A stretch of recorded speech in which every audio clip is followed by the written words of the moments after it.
Hello, all. Hope everyone is well at their places. In this module, I'm going to start our chapter 5 from Flamingo Indigo, written by Louis Fisher. So, this chapter belongs to Mahatma Gandhi, a prominent political leader of India, known as Bapu, the father of the nation. His role in the freedom movement of India is unforgettable. About the author, Louis Fisher was born on 29th February 1896 in Philadelphia. First, he worked as a school teacher, then, he served as a volunteer in the British Army during the First World War, and then he made his career as a journalist. He worked in the New York Times and also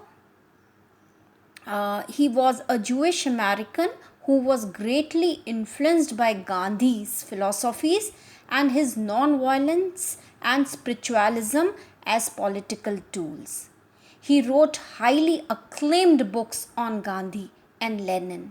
He died at the age of 73 on 15th January 1970 in Princeton, New Jersey. So this is about the author. Now I am going to tell you about the chapter Indigo. This chapter is an excerpt from Louis Fisher's famous book, The Life of Mahatma Gandhi. So please jot down this particular line that this is an autobiographical chapter. And the writer observed Gandhi's work to fight for the cause of the voiceless, downtrodden Indians who reeled under the rule of the indifferent, oppressive colonial British rule. Indigo is one of the main episodes of Gandhi's long political struggle. Thus, this chapter describes the Champaran visit of Mahatma Gandhi, which was undertaken casually on the entreaty of poor peasant Rajkumar. Rajkumar Shukla was illiterate and resolute. Resolute here means very determined to meet Gandhi. And in the acceptation that it was a few days occupied almost a year of Gandhi's life. The story describes Gandhi's struggle for the cause of the sharecroppers. Sharecroppers were the poor tenants, or you can say that the farmers of Bihar. And the map was there in front of you on the screen that locates Bihar Champaran location and how he asked the Britishers to leave Champaran. It highlights the leadership shown by Gandhi as a politician and how he secured justice for oppressed sharecroppers or people of Champaran. Dear students, this particular image now will tell you that how it was. Beautiful picturesque effect, and with the new mode, with this particular picture, you can imagine that how they used to work in the fields of Britishers. The main characters in the story are Gandhiji, of course, the prominent political leader of India, Rajkumar Shukla, poor, emaciated but resolute peasant of Champaran. Now I am using these words emaciated, these are the textual words, and the particular difficult words and their meanings will be discussed with you in my notes. So please refer that. A poor, emaciated but resolute peasant of Champaran. Rajendra Prasad, a lawyer who later became the first president of India. J.B. Kriplani, a professor of Arts Commerce College in Muzaffarpur. These particular people were the renowned political as well as educational figures during that particular time. Malkani, Professor Malkani, a government school teacher. Sir Edward Gate, the Lieutenant Governor, and Mahadev Desai and Narhari Parikh, volunteer teachers, Kasturba Gandhi, Gandhiji's wife, and Devdas, Gandhi's young son. Now, these were some of the important characters who played a major role in this chapter. Now, let's discuss the main points. So, this story is about Mahatma Gandhi. Rajkumar Shukla first request to Mahatma Gandhi. How he requested? Just see and listen. Gandhi starts narrating the incident which made him decide to urge the departure of the British from India. This incident occurred in 1917. Gandhi had gone to the December 1916 annual convention of the Indian National Congress Party in Lucknow. A poor, emaciated and illiterate peasant called Rajkumar Shukla came to him and requested him to follow him to Champaran. The peasants of Champaran were sharecroppers and Rajkumar Shukla was one of them. He was a resolute man and he wanted that Gandhiji should visit Champaran once. At that time, Gandhi had an appointment and had to visit some other places of India. Rajkumar Shukla patiently accompanied him everywhere. Impressed by his determination and willpower, Gandhi agreed to accompany him to Champaran. After his Kolkata visit, when Gandhi went to Kolkata after some months, he found Shukla already present there. And this is how Gandhi went to Champaran, or he decided to go to Champaran and see the situation over there. Gandhiji on his way to Champaran. Now, what happened, how he just formulated his visit, just listen. While going to Champaran, they went to Patna to Rajendra Prasad's house. He was a lawyer of Patna who represented the cases of sharecroppers in the court. He was out of town and the servants knew that Shukla was his friend, so they allowed them to stay there, but Gandhi was not permitted to draw water from the well, taking him to be an untouchable. So Gandhi sensed one problem of untouchability over there. Gandhi decided to visit Muzaffarpur before Champaran to obtain more information about the condition prevalent in the area. He sent a telegram to Professor J.B. Kriplani, who received them at the station with a large body of students. Gandhi stayed there for 2 days in the home of Professor Malkani, a government teacher. According to Gandhi, it was an extraordinary thing in those days because in smaller localities, the Indians were afraid to show sympathy for advocates of home rule. So when the sharecroppers of Champaran came to know about the arrival of Gandhi for their sake, they came rushing to Muzaffarpur to meet their champion. And Muzaffarpur lawyers met Gandhi.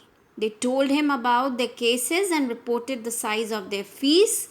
Gandhi was very much disturbed with this high fees taken by the lawyers from the poor peasants. So he concluded that the peasants were so crushed and fear stricken that going to law courts was useless. The real relief for them was to free from the fear.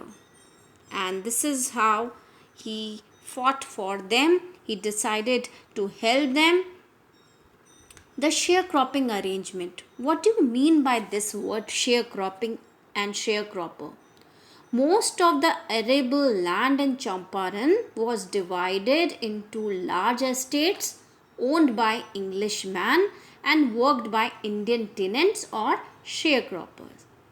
The chief commercial crop was indigo, जिसको हिंदी में कहते हैं नील की खेती. The owner forced from the plant 15% of their holdings with indigo and surrender the entire indigo harvest as rent. In the meantime, Germany had developed synthetic indigo also, and British landlords freed the Indian farmers from the 15% of arrangement but asked them to pay compensation. Meanwhile, the news of synthetic indigo reached the sharecroppers. They felt cheated and became resentful. They wanted their money back, and at this point, Gandhi arrived in Champaran, and this is how the Champaran movement started up. Gandhi started gathering details. He visited the secretary of the British Landlord Association, who refused to give information to an outsider. Then he visited the British commissioner of Tirhut division, who advised him to leave Tirhut. Instead of leaving Tirhut, Gandhi proceeded to Motihari. So from Tirhut he went to Motihari. He was greeted by the vast multitude of people there, and using a house as headquarters, he continued his investigation. He also decided to go and see a peasant who had been maltreated nearby. Gandhi was ordered to come back. He did so. Thereafter, he was served with an official notice to quit Champaran. He signed it and wrote that he would disobey the order. He was summoned to appear in the court the next day.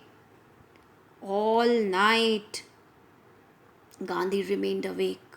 He wired Rajendra Prasad to come from Bihar with influential friends. He also wired a full report to the viceroy. The news of Gandhi being a trouble with the authorities spread fast. Thousands of peasants come from Motihari and demonstrate in front of the courthouse. This was the beginning of this liberation from fear of the British. The official felt powerless, but Gandhi helped them to regulate the crowd. This was the proof that the British authority was no longer unchallenged. The government was baffled. He read the statement, pleading guilty. He clarified himself, and government was confused and ultimately set him at liberty, but kept the judgment reserved. Rajendra Prasad and other lawyers reached there.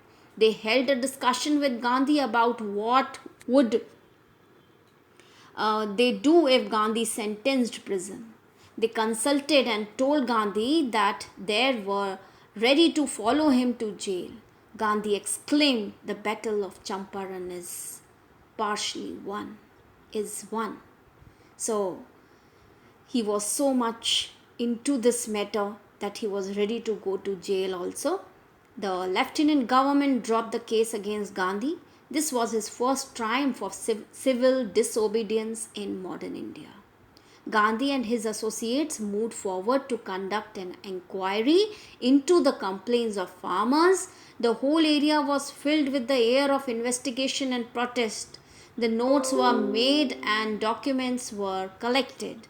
After 4 meetings with the Lieutenant Governor, an official commission of inquiry was made. It consisted of landlords, government officials, and Gandhi as an only representative of peasants. A lot of evidence was collected against the landlords. They were left no choice but to agree in principle to refund the money to the peasants. They expected Gandhi to ask for full amount, but he demanded just 50%. They offered him 25%, and to their amazement, Gandhi agreed to it. He exclaimed that the amount of refund was less important than the fact that the landlord had been obliged to surrender part of the money and with it part of their prestige. Now the peasants saw that they had rights. They learnt a lesson of courage. Gandhi's efforts to remove the social and cultural backwardness of Champaran. Now the next point, Gandhi wanted to remove the social and cultural backwardness in the village of Champaran. Health conditions were very miserable that time, so he appealed for volunteers to help. Several people came forward. Even Kasturba also worked for cleanliness, and community sanitation. She taught in the ashram, she taught in the primary schools about personal cleanliness and community sanitation. Gandhi got a doctor to volunteer his service for 6 months. Now, the Champaran episode, thus known as a turning point in Gandhi's life. So, Champaran episode was a turning point in Gandhi's life. Yes, he declared the Britishers could not order him about his own country. In whatever he did, he tried to mold a new free India, and that's how this was the first step towards freedom. And he also taught a lesson of self-reliance. And today also we are learning the same thing that we are calling Atmanirbhar Bharat. Gandhi in this way taught all the poor peasants that self-reliance is important to win any kind of battle and struggle. Gandhi strongly opposed this suggestion by saying that they showed the weakness of their heart if he takes the help of a Britisher. So, when their cause was just, they must rely upon themselves to win the battle, and thus this chapter tells about that self-reliance against fear is an important tool of freedom. Thank you. Hope you understood all the ideas. Please refer to the notes and difficult words and their meanings. Ask me all your doubts in my doubt session. Thank you. Have a nice day.